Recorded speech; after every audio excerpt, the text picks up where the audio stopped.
Hi,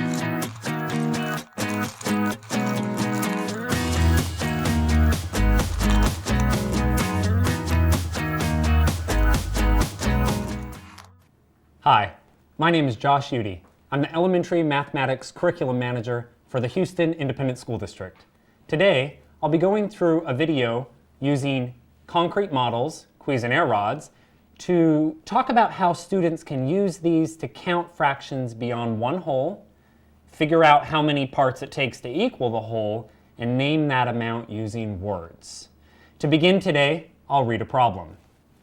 Alan purchased some chocolate candy bars. Each of the candy bars can be partitioned into 4 equal pieces. Alan ate some of these pieces. He now has only 10 pieces left. How should Alan count how many total pieces he has remaining? This is a pretty complicated question, so I'm going to take it back to the top. We know that we're talking about a candy bar, and we know that that candy bar can be partitioned into 4 equal pieces.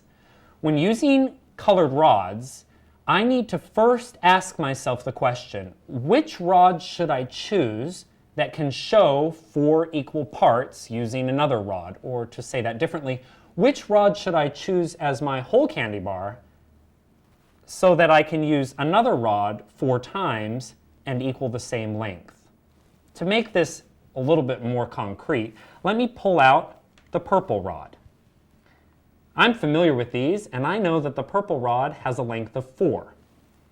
That means I can use the white rod underneath it, and each of those white rods represent 1/4 of the purple rod.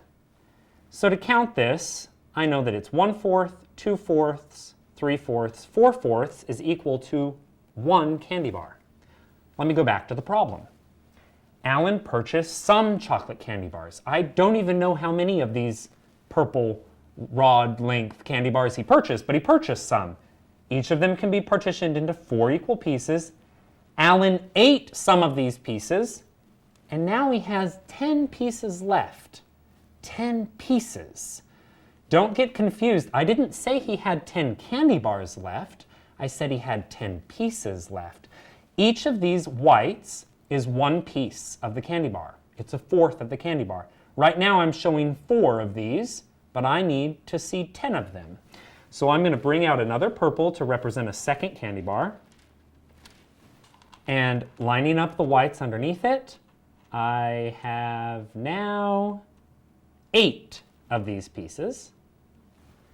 And if I do another full candy bar, that's too many pieces because that's 12. Let me repeat. Alan ate some of the pieces. He now has only 10 pieces left. So I need to pull 2 of these out. And now I have 10 pieces. And each of those whites represents 1/4 of a candy bar.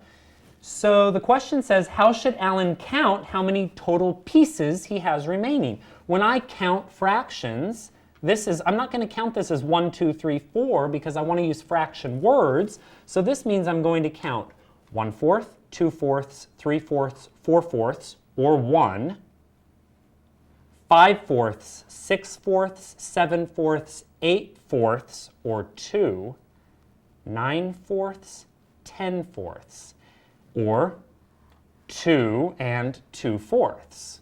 So the answer is, how should Alan count how many total pieces he has remaining? He should use words, and he'll get a total of 2 and 2/4, or 10/4. That's how many pieces he has remaining. Some questions that you're going to want to ask students. How many pieces does it take to equal 1 whole? Because we know that the candy bar partitioned into 4, we know that the answer is it takes 4 pieces. What is one of those pieces called? One of those pieces is called 1/4. How do you know it's 1/4? Because it repeats itself 4 times to equal the length of the whole. For this fraction standard rather, students need to know how to count beyond 1 whole.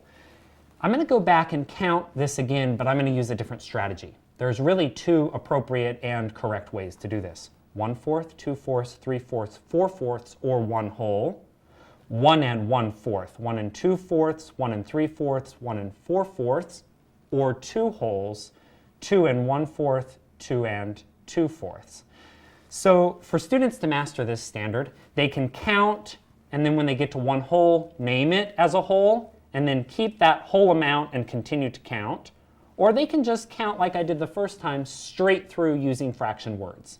But the expectation is that students understand that 2 and 2/4 is the same as 10/4.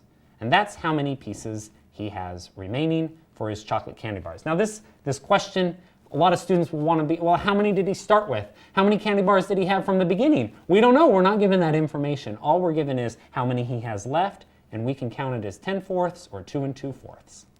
To go ahead and close out this problem, let me go back to the 3 important things students need to be able to do. 1, they need to be able to identify how many pieces it takes to equal 1 whole, and using fractional words, what one of those pieces is called.